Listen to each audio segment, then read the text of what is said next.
My name is Barbara Jean Mitchell, but everyone who truly knows me calls me Barb. I'm 76 years old now, living in a beautiful little villa on a quiet street in Naples, Florida. My days are filled with morning walks along the beach, coffee on my lanai watching the palm trees sway, watercolor painting classes twice a week, lunch with my new friends from the community club, and evenings reading or watching the sunset paint the Gulf of Mexico golden pink. It's peaceful. It's mine. And it's hard-won, because 6 years ago, peace was something I couldn't even imagine. Back then I was still living in the 4-bedroom brick house in the suburbs of Atlanta, Georgia, that my late husband Richard and I bought in 1985, the year our only son Tyler was born. Richard passed in 2018. Heart attack. He was 69. I was 63. Tyler was 33. After Richard was gone, Tyler became my entire world.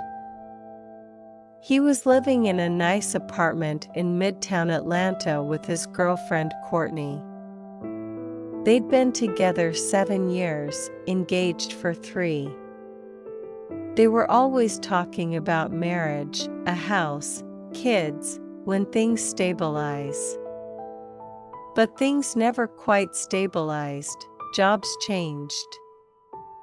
Bills piled up. Rent on that apartment was $1,950 a month. Car payments. Student loans. Credit cards. Debt bills for their golden retriever. Medical expenses when Courtney had a scare with her thyroid. So I started helping. At first it was small, $500 here, $800 there, just until the next paycheck. Then it became regular, $1,200 a month for rent, then the full $1,950, then groceries. I'd send $300 Instacart gift cards when they said they were too broke to eat healthy. Then furniture when they moved to a bigger place, $8,000 for a new living room set from rooms to go.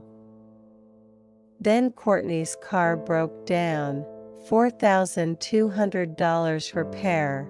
Then Tyler lost his job during COVID. 6 months of full support. Then wedding planning started.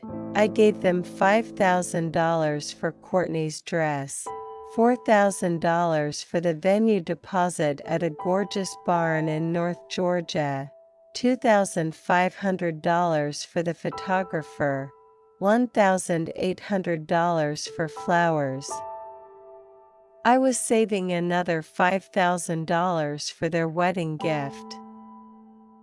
I even bought myself a mother of the groom dress, a beautiful navy blue chiffon gown from Macy's, with matching shoes and a pearl necklace Richard gave me on our 25th anniversary.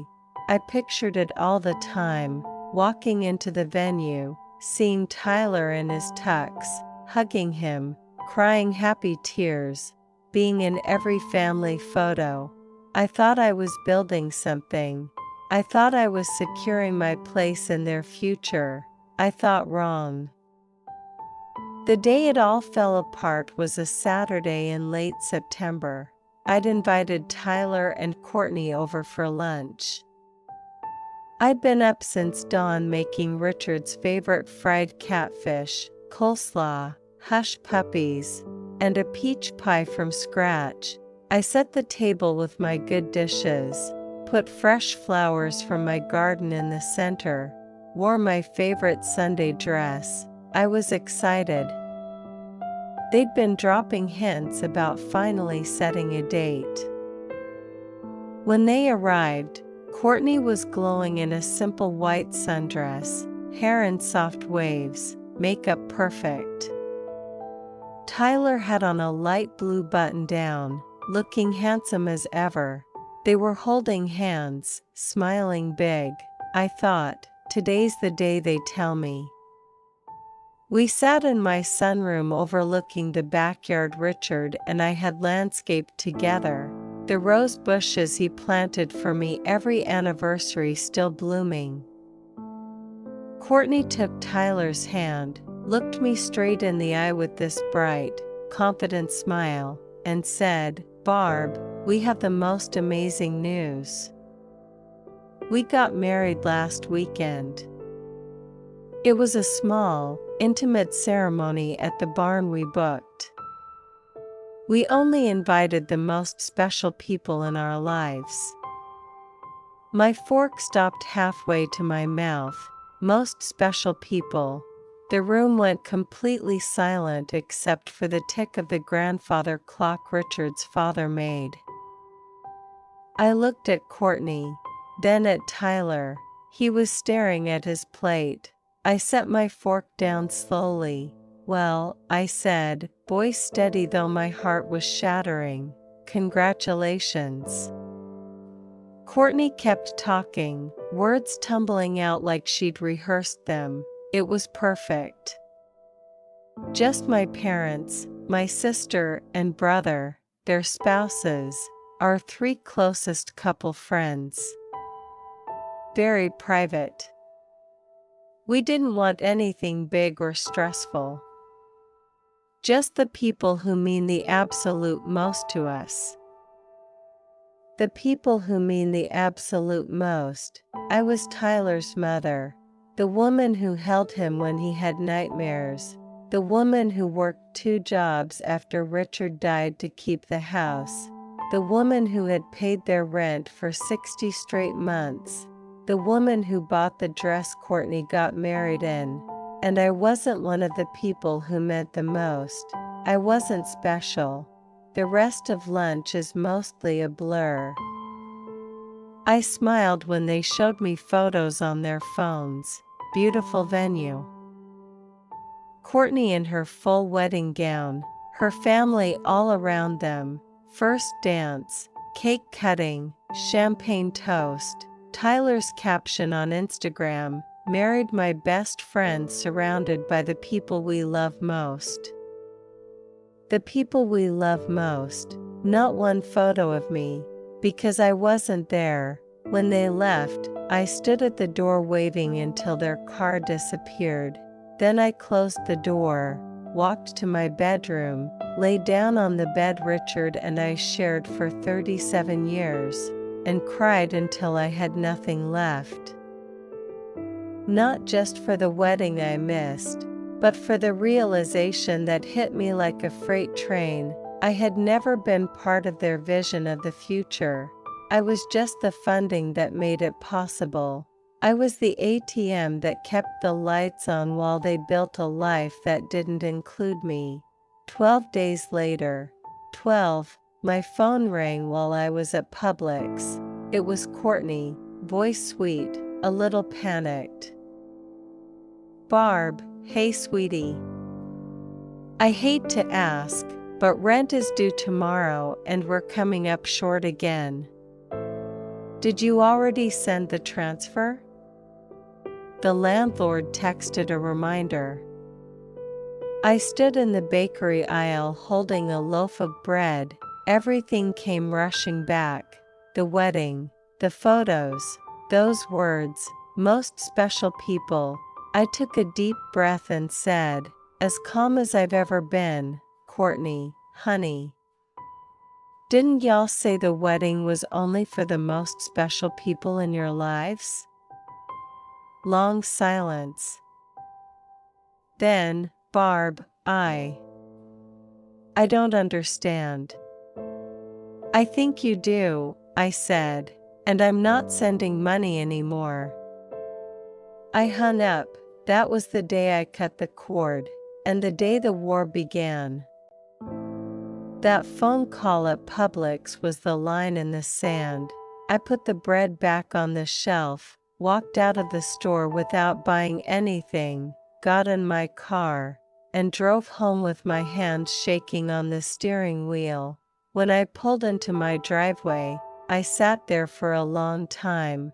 Then I went inside, opened my laptop, logged into my bank account, and canceled every single automatic transfer, every recurring payment, every linked card I had ever given them access to. I changed my online banking passwords. I removed them from my trusted contacts. I blocked their numbers on my phone, not out of anger, but out of necessity.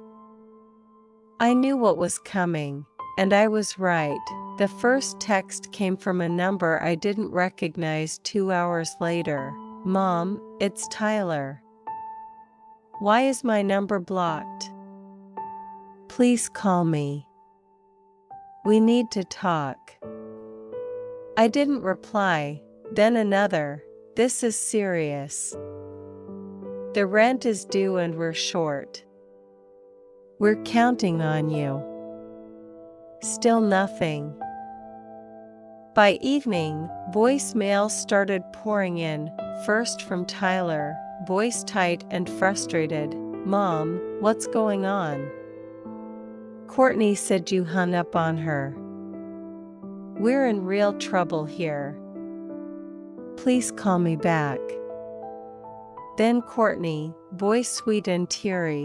"Barb, honey, I don't know what I said to upset you, but I'm so sorry. We love you. Your family. Please don't do this to us." I listened to each one once, then deleted them. That night I couldn't sleep. I got up and went to the kitchen, made myself a cup of chamomile tea, and sat at the table where Richard and I used to plan our future. I pulled out a notebook and started writing down every dollar I could remember giving them. It took hours, page after page: rent for 5 years, furniture, cars, vacations, wedding expenses, emergencies, random "can you spot us" requests. When I added it all up, the total stared back at me in black ink: $98,300. $98,300. Money from Richard's life insurance, money from selling his truck after he passed, money from my small retirement account, money I had taken out of my own grocery budget, my own medical needs, my own dreams, all gone. And for what? To be told I wasn't special enough to see my only son get married. I closed the notebook and cried quietly so the neighbors wouldn't hear. But the tears weren't just sad anymore. They were angry. They were clarifying. The next morning, I woke up with a new kind of energy. I made coffee, sat on my back porch watching the birds at the feeder Richard built, and for the first time in years, the first thought in my head wasn't "what do Tyler and Courtney need today?" It was "what do I need?" I called my bank, the same branch I'd been with for 30 years. The manager, Lisa Carter, knew me well. She'd processed hundreds of my transfers to Tyler and Courtney. "Barb," she said when I explained, "are you sure? These payments have been like clockwork for years." "I've never been more sure," I said. She paused, then said gently, "I've been worried about you for a while. You've been so generous. I'm glad you're taking care of yourself now."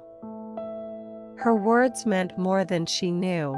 While I was on the phone with her, my landline rang. "Tyler." I let it go to the answering machine. His voice filled the kitchen. "Mom, pick up. This isn't funny.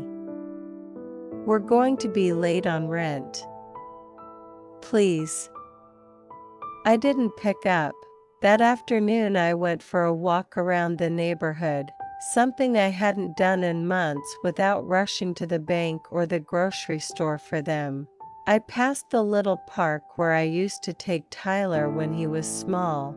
I sat on a bench and watched mothers with their little ones. I remembered Tyler at 5, running to me with open arms, calling me the best mommy in the world. When did that boy turn into a man who could exclude me from the most important day of his life? When did I start believing that love meant giving until it hurt?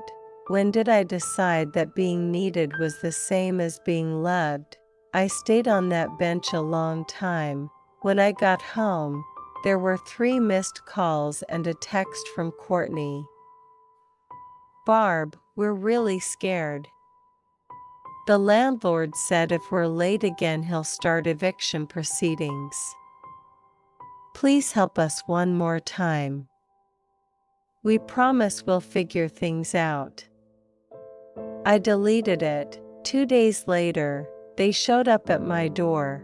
I saw them through the window, Tyler's SUV pulling into the driveway.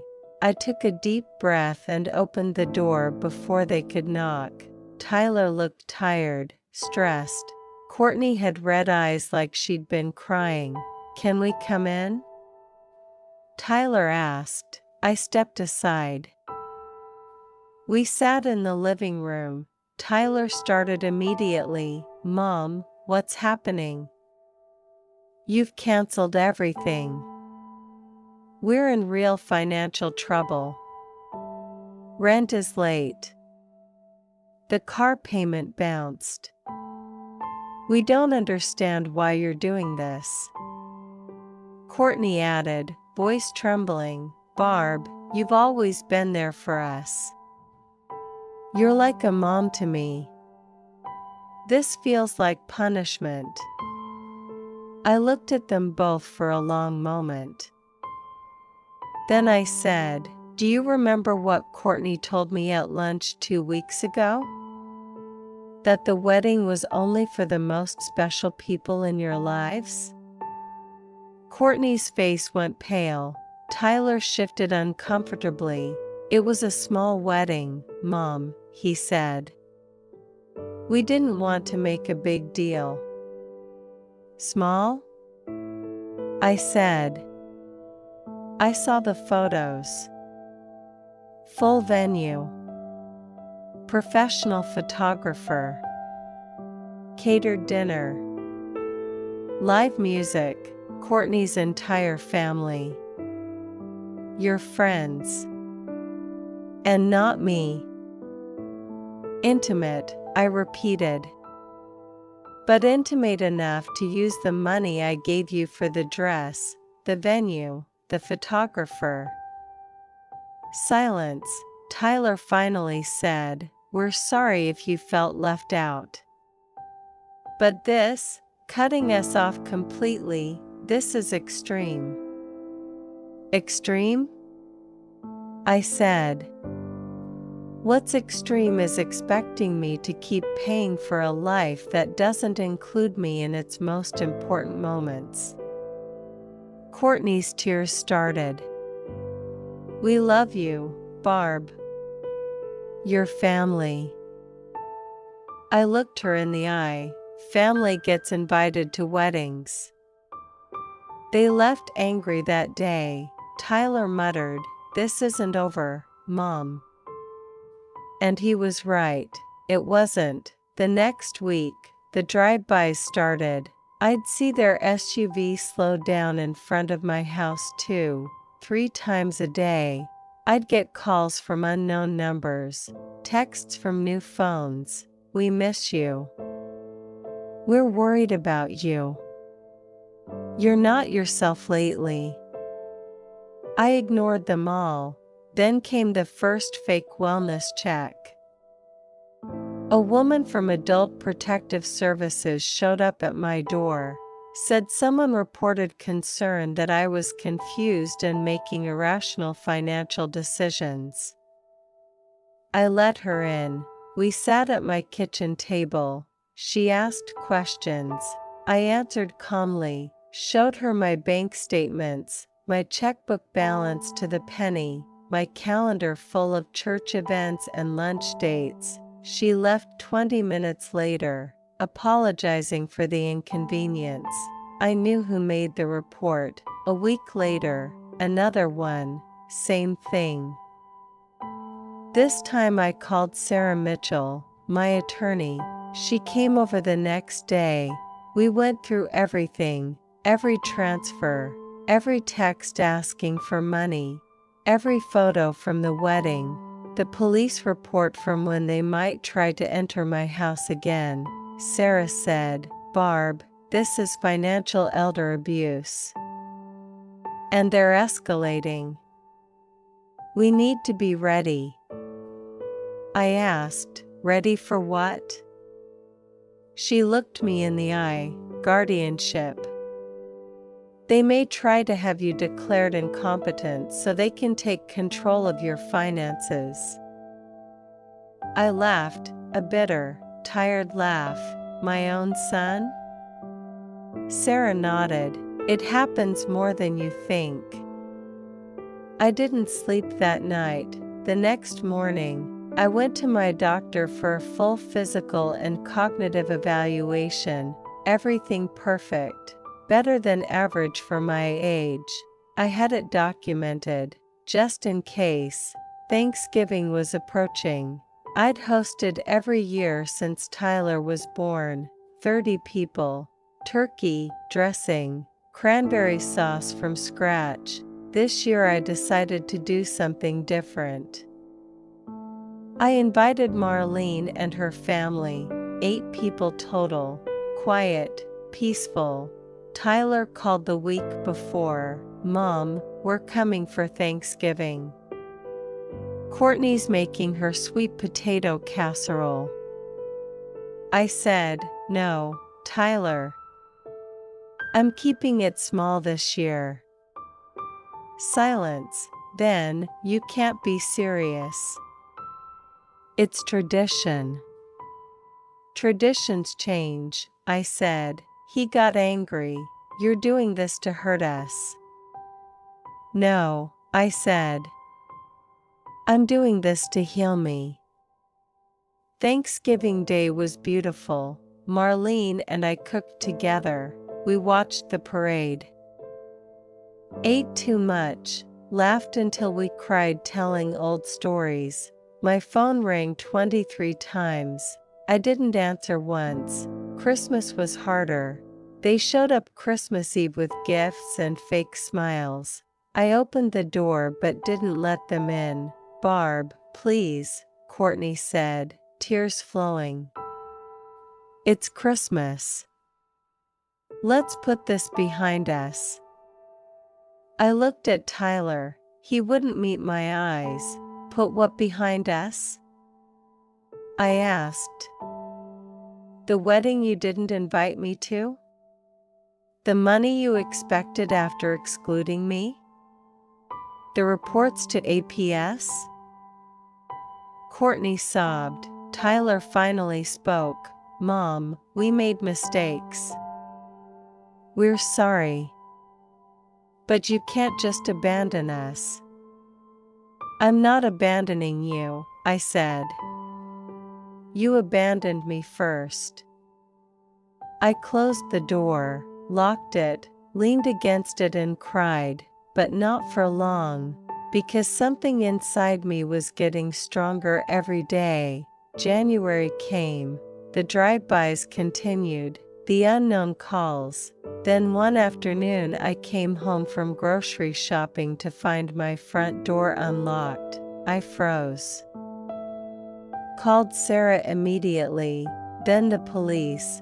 When the officers arrived, Tyler's car was gone, but my dining room table was covered in my personal papers, bank statements, will, insurance policies, deed to the house. Someone had been inside. The police took fingerprints, filed a report. Sarah filed for a temporary restraining order. It was granted. No contact. No coming within 500 feet of my home. they were served. Tyler called from a new number the next day. "Mom, a restraining order? Against your own son?" "You broke into my house," I said. "We were worried," he said. "You were looking for ways to control my money," I said. He hung up. February was quiet, too quiet. Then in March, I was served. Formal papers, petition for appointment of guardian, filed by Tyler and Courtney Mitchell, claiming Barbara Jean Mitchell is suffering from cognitive decline and is unable to manage her financial affairs. Requesting Tyler be appointed permanent guardian, with full control over all assets. The trial date was set for June. I sat at my kitchen table holding the papers and felt the world tilt. My own son, trying to have me declared incompetent, to take everything Richard and I built. Sarah said, "We're going to fight this with everything we have." And we did. The restraining order changed everything, and nothing at all. For a few weeks, the drive-bys stopped. The unknown calls stopped. The house felt quiet again. I started to breathe a little easier. I began doing things I hadn't done in years. I joined a watercolor class at the senior center on Tuesdays and Thursdays.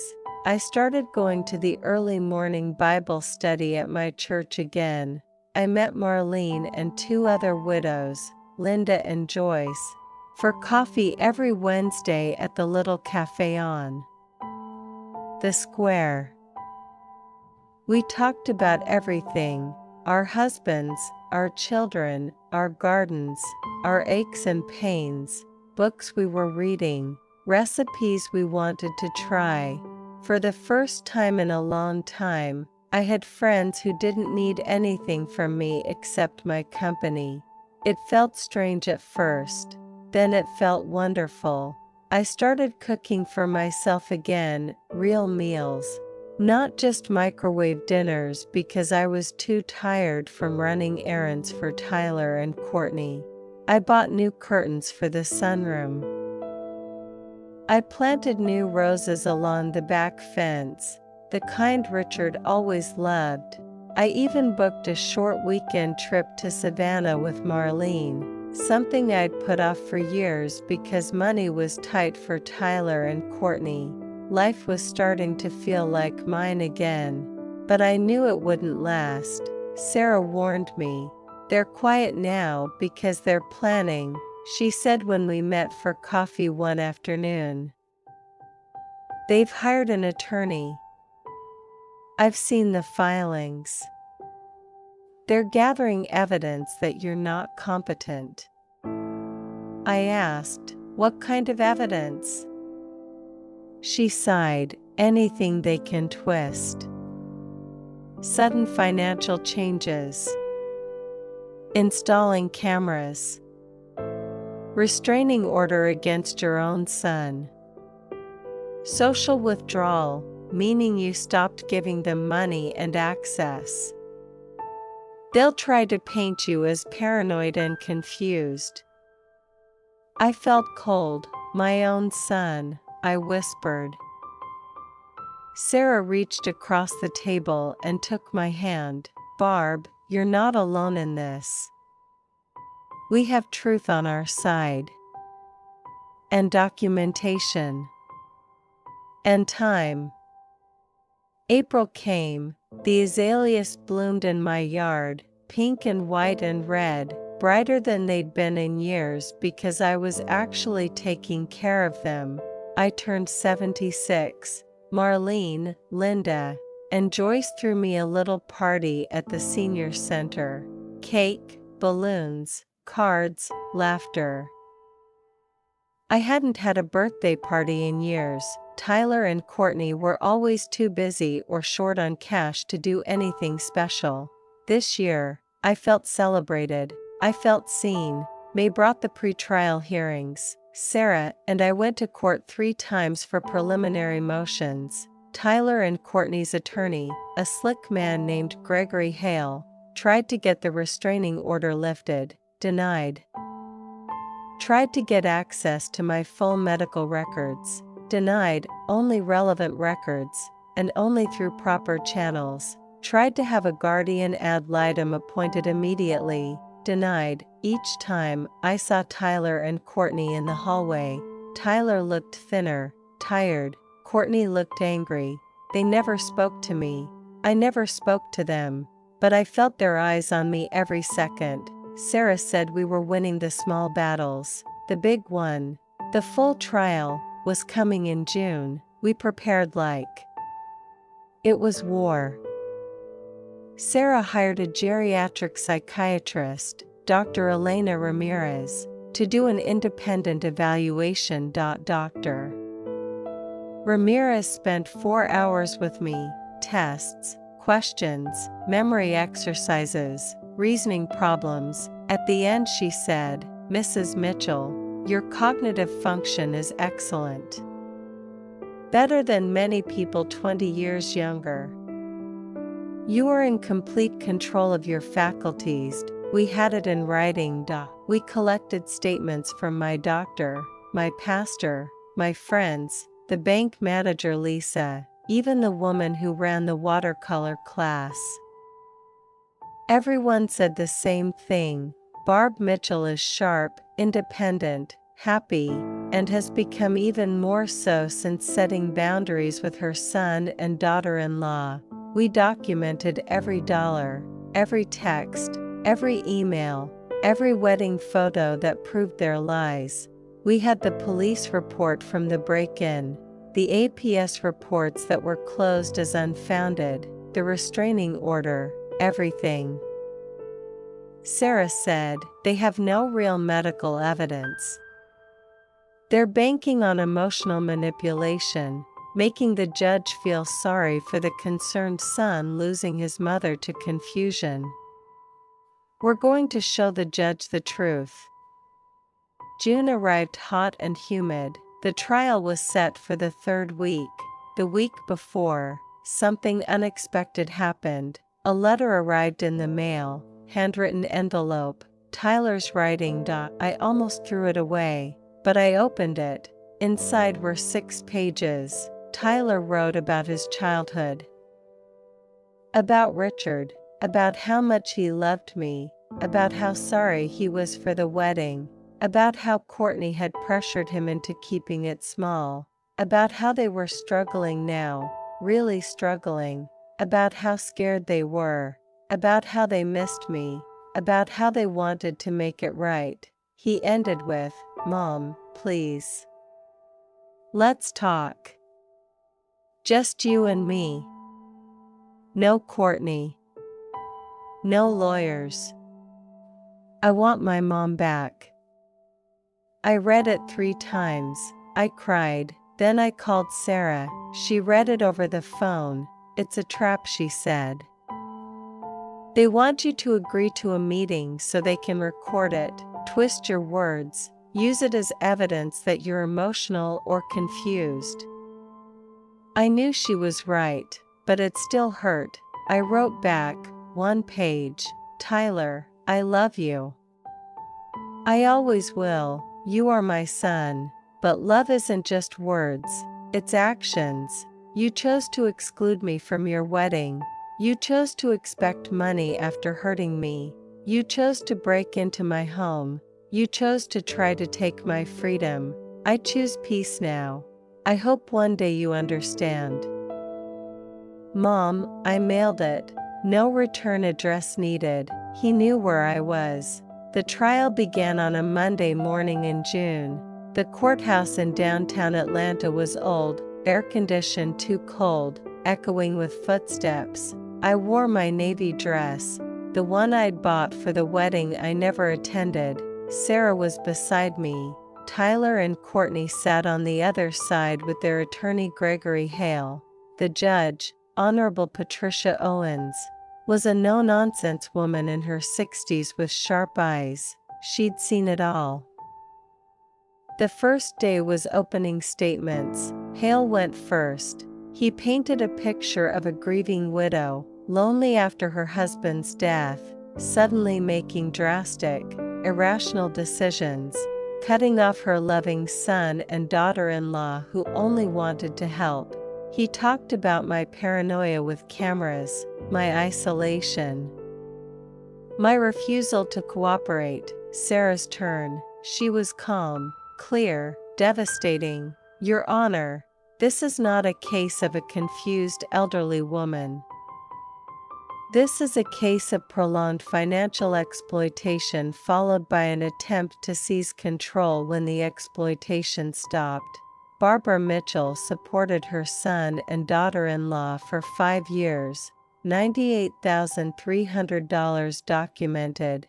She was excluded from their wedding despite funding it. When she set boundaries, they broke into her home, they filed false reports, they sought guardianship not out of concern, but out of financial desperation.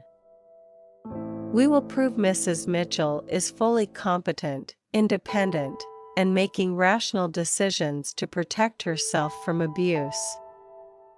The judge listened without expression. Then the witnesses began. First, Courtney took the stand. She cried from the moment she sat down, perfect tears. She talked about how I'd been like a second mom, how I'd changed overnight, how I'd become distant and angry, how I'd installed unnecessary security, how I'd cut them off without explanation. Sarah cross-examined. Mrs. Mitchell, when was the last time you called my client without asking for money?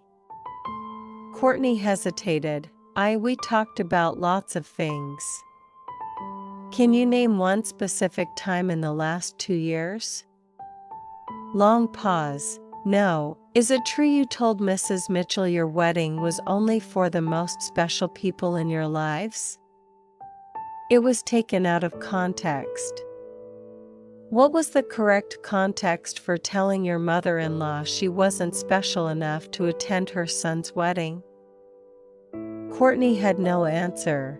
Then Tyler, seeing my son on the stand, swearing to tell the truth while preparing to lie about my mental health, was one of the hardest things I've ever endured.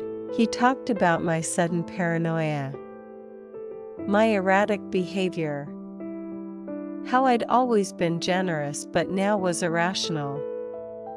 Sarah's cross was gentle but brutal. Mr. Mitchell, how much money did your mother give you over 5 years? I don't know exactly. $98,300 sound familiar? Maybe. When was the last time you visited your mother without asking for money? Silence. Is it true you entered her home without permission and went through her financial documents? We were worried. Is it true you filed reports claiming she was incompetent after she stopped financial support? We were concerned. Sarah submitted the wedding photos, the texts asking for money, the bank records, the break-in report. Tyler couldn't explain any of it. Their other witnesses were weak. A neighbor who said I'd been acting strange, meaning I'd put up cameras and stopped waving as much. A pharmacist who'd been misled into signing a vague statement about my medications. A psychiatrist they'd hired who had never met me but wrote a report based on their descriptions. Our turn. Dr. Ramirez testified about my excellent cognitive health. My primary doctor confirmed no issues. Lisa from the bank testified that all my decisions were clear and rational. Marlene, Linda, Joyce, and others from my new life talked about how sharp, happy, and engaged I was. Then I took the stand. I walked up slowly, sat down, looked at the judge. Sarah asked me to tell my story. I did, from the beginning, Richard's death, the helping that never stopped, the wedding lunch, the words most special people. The phone call at Publix, the break-in, the fear, the strength I found. When Hale cross-examined, he tried to trip me up. Dates, amounts, details. I answered every question clearly. When he suggested I'd been manipulated by new friends and a lawyer, I said, "No, sir. For the first time in years, I'm not being manipulated, I'm free." The trial lasted 4 days. Closing arguments. Hale appealed to emotion. Sarah appealed to facts. The judge deliberated for 2 days. On a Friday morning, we went back. The courtroom was full. My friends on one side, Tyler and Courtney with their attorney on the other. The judge spoke. After reviewing all evidence and testimony, this court finds no credible evidence of cognitive impairment in Barbara Jean Mitchell. Mrs. Mitchell is fully competent to manage her own affairs. The petition for guardianship is denied with prejudice. Furthermore, the pattern of behavior by the petitioners raises serious concerns about potential financial elder abuse. This court refers the matter to the appropriate authorities for investigation. Any further harassment will result in severe consequences. I won. I won everything. When the gavel fell, I didn't cheer. I just sat there and cried quietly. Sarah hugged me. My friends surrounded me. On the other side, Courtney was sobbing, angry tears. Tyler looked broken. He looked at me for the first time in months. Our eyes met. For a second, I thought I saw regret. Then he looked away. We walked out into the bright June sunshine. I felt lighter than I had in decades. The war was over. My new life could truly begin. The day the judge's gavel fell and the words petition denied echoed through the courtroom was the day the old Barb died and the new one was born. I walked out of that courthouse into the sticky Georgia heat feeling like I had shed 100 pounds of invisible chains. Sarah hugged me tight in the hallway. "You did it, Barb. You really did it." My friends, Marlene, Linda, Joyce, and half a dozen others from church and the senior center, were waiting outside on the steps with smiles and tears. They surrounded me, hugging, congratulating, telling me how proud they were. I cried right there on the courthouse steps, but they were different tears from all the ones I'd cried before. These were tears of relief, of victory, of freedom. Across the plaza, I saw Tyler and Courtney getting into their car with their attorney. Courtney was crying angrily, slamming the door. Tyler stood there for a long moment, hands in his pockets, staring at the ground. Then he looked up. Our eyes met across the distance. I don't know what I expected, anger, hatred, shame, but what I saw was something emptier, defeat. He got in the car without a word, and they drove away. I never saw them again in person. That night, Marlene hosted a celebration dinner at her house. Just 10 of us, my new chosen family. We ate fried chicken and potato salad on her back patio under string lights. We toasted with sweet tea and a little champagne someone brought. We laughed until our sides hurt telling stories. Someone said, "To Barb, the strongest woman we know." I raised my glass and said, "To all of us. To second chances. And to knowing our worth." It was the best night I'd had in years. The weeks that followed were a whirlwind of practical things. Sarah helped me update my will, everything now going to charities that help elderly abuse victims and women's shelters. No inheritance for Tyler. I set up a revocable living trust so no one could ever try guardianship again. I changed banks completely. new accounts at a credit union across town, new passwords, new everything. I sold Richard's old truck that had been sitting in the garage, used the money to fix up the house for sale. I listed it in September. It sold in 3 weeks to a young family with 2 little kids. I walked through every room one last time before closing, saying goodbye to the memories, the good ones with Richard and little Tyler, and letting go of the painful ones from the last years. In November, I moved to Naples, Florida. I'd always loved the Gulf Coast. Richard and I vacationed there every chance we got. I found this perfect little villa in a 55 community, 2 bedrooms, a lanai overlooking a lake, walking distance to the beach. I bought new furniture, light colors, wicker, things that felt like me. I hung my watercolors on the walls, planted hibiscus and bougainvillea in pots on the patio, joined the community art club, the book club, the walking group, made friends who invited me to potlucks and card games and sunset happy hours. I started volunteering at a local senior center, teaching basic money management classes, how to protect your finances in retirement. I told my story, without names, to help others spot the signs of financial exploitation. Women would come up to me afterward with tears in their eyes, saying, "That's my daughter," or "That's my son." I'd hug them and say, "You're not alone. And you deserve better." I took trips, first a long weekend in Key West, then a 10-day river cruise down the Danube, something Richard and I had saved for but never done. I went with a group from the community. We laughed, we danced, we drank wine in Vienna and Budapest. I sent postcards to Marlene and my Atlanta friends. I didn't send one to Tyler. Some nights I'd sit on my lanai watching the sunset and think about him, wonder if he was okay, wonder if he ever regretted it, wonder if he and Courtney were still together, struggling, learning the hard way what I'd tried to shield them from. I heard things through the grapevine.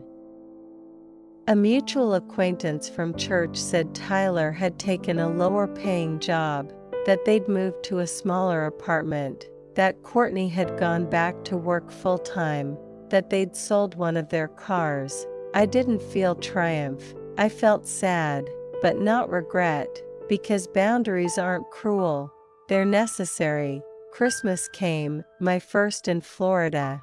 I hosted a small dinner on my lanai, 10 people, sunset view, twinkle lights, ham and all the fixings. We sang carols badly and laughed about it. I hung Richard's favorite ornament on a little tabletop tree and toasted him quietly. "To you, my love." We made it. The years since have been quiet in the best way. I turned 77, 78, 79. I'd been to Alaska on a cruise, to New York City with Marlene to see the rockets at Christmas, to Hawaii with a group from the art club. I've taken cooking classes, line dancing lessons, even a smartphone photography course. I've dated a little, coffee with a nice widower named Frank from the community. Nothing serious, but nice to feel seen as a woman again, not just a wallet or a burden. I still paint. I've had 2 little shows at the community center, sold a few pieces. One of a sunset over the Gulf hangs in Marlene's living room back in Atlanta when she visits. I still think about Tyler sometimes, especially on his birthday, or mine, or holidays. I wonder if he thinks about me. I wonder if he understands now. A year after the trial, I got one last letter, forwarded from my old address, Tyler's handwriting. I opened it with shaking hands. It was short. "Mom, I'm sorry for everything. I was wrong. I miss you. I understand if you never want to hear from me again. But I needed you to know, Tyler, no phone number, no return address. Just that. I read it many times. I cried. Then I wrote back, one page, like before. Tyler, thank you for your letter. I'm glad you're safe. I hope you're building a good life. I built mine. I wish you well. Always your mother, Barb. I mailed it to the old apartment address, not knowing if he'd get it. I never heard back. And that's okay, because closure doesn't always come wrapped neatly. Sometimes it comes in letting go. Sometimes it comes in forgiving, not for them, but for yourself. So you can move forward. I'm 80 now. Wait, no, 79 this year. Time flies when you're finally living. My days are full. My heart is full. My bank account is mine. My life is mine. And every evening when I sit on my lanai with a cup of tea, watching the sky turn from blue to pink to purple, I think about the woman I was 6 years ago, scared, lonely, believing love had to be earned with money. Believing being needed was the same as being loved. That woman feels like a stranger now. I smile at the sunset and whisper to Richard, to the wind, to God, thank you for the strength to say no.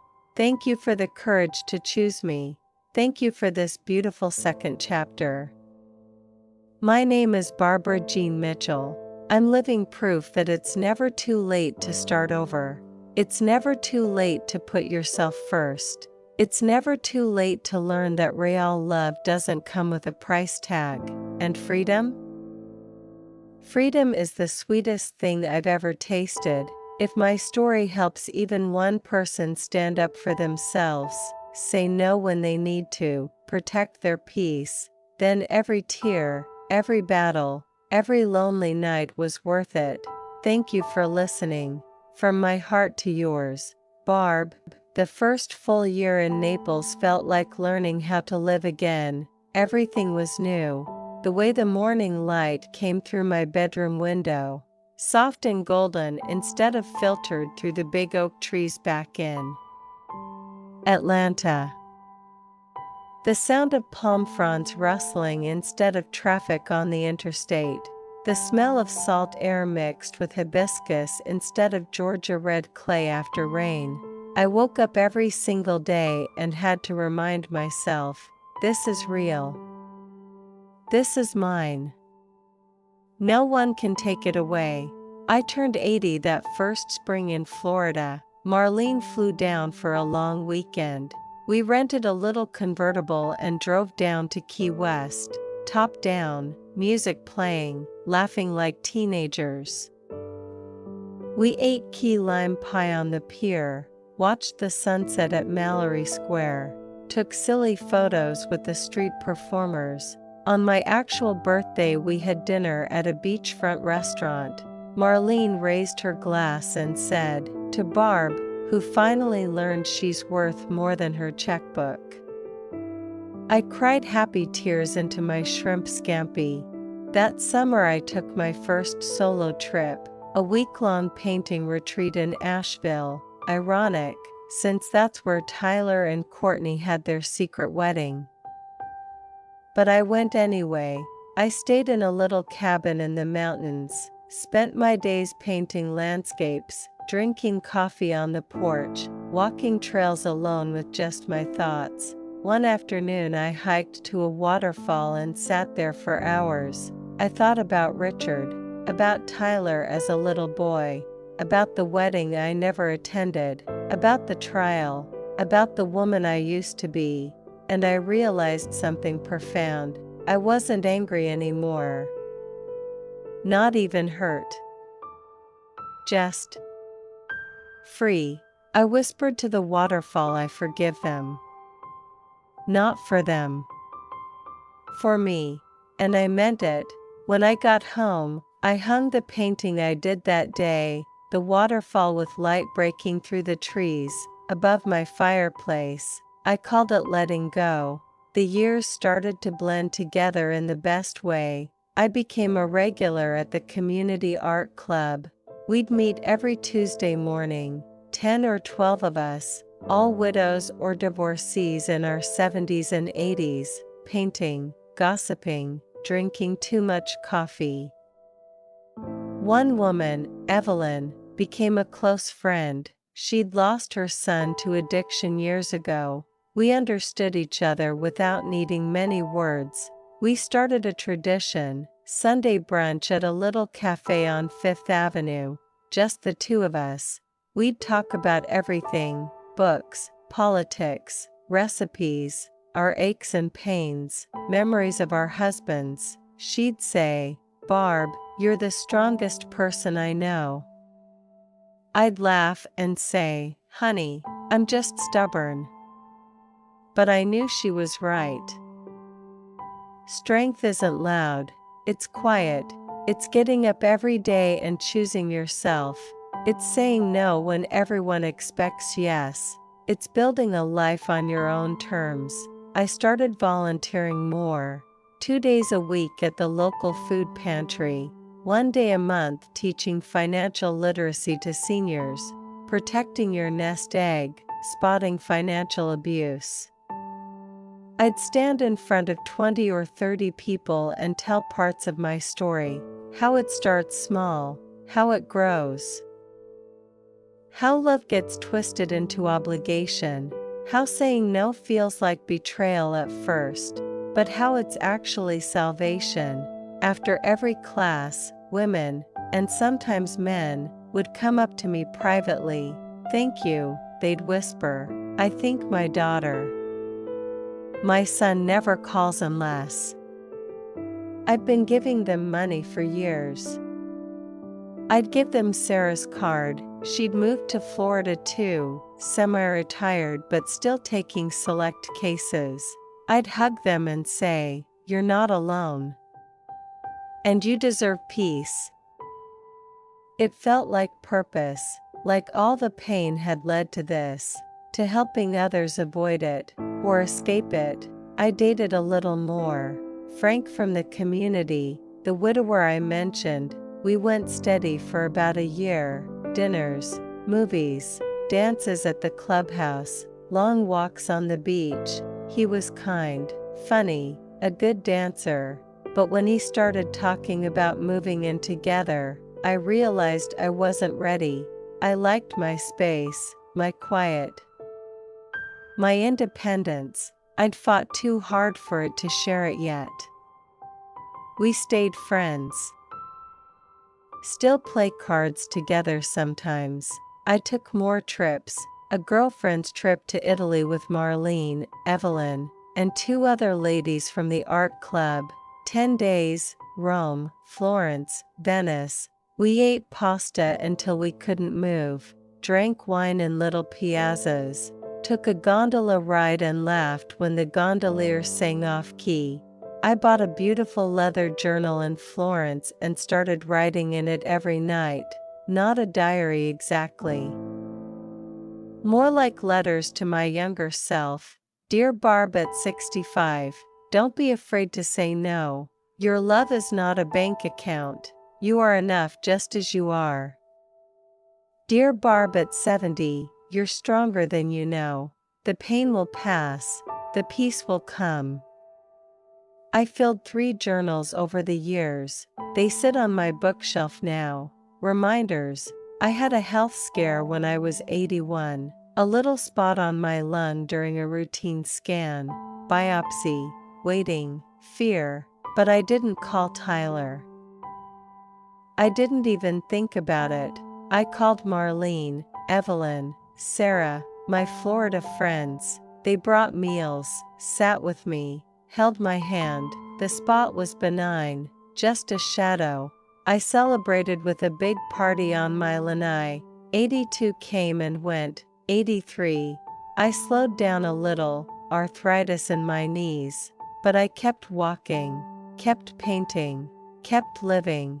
I heard one last piece of news about Tyler, secondhand, through an old neighbor who visited Florida.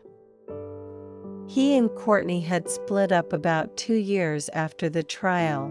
She moved back to her parents' town. He stayed in Atlanta, got a steady job, lived simply, no kids, no big life. The neighbor said he asked about me. "How's Mrs. Mitchell doing?" I didn't ask for details. I didn't need them. I'd made my peace. Some nights I still dream about Richard, about Tyler as a little boy, running to me with scraped knees or a good report card. I wake up with tears on my pillow. But they're soft tears now, not sharp. I get up, make coffee, sit on my lanai, watch the sunrise, and I'm grateful. Grateful for the love I had with Richard, grateful for the boy Tyler used to be, grateful for the woman I became, grateful for every single day I have left, because I know now, deeply, in my bones, that life isn't about how much you give, it's about how much you live. It's about joy, peace, freedom. Love that doesn't cost a thing. I'm Barbara Jean Mitchell. I'm 84 years old as I tell this story. My hair is snow white now. My hands have more spots. My step is slower. But my heart is full. And it beats for me first. Finally, if you're listening to this and you're in the middle of your own storm, giving too much, feeling used, afraid to say no, hear me. You are worth more. You deserve peace. You deserve to choose yourself. It's never too late. Start today. One small no. One boundary, one step toward your own light. You'll find your way, I promise, just like I did. Thank you for letting me share my story. From my porch in Naples, with love, Barb.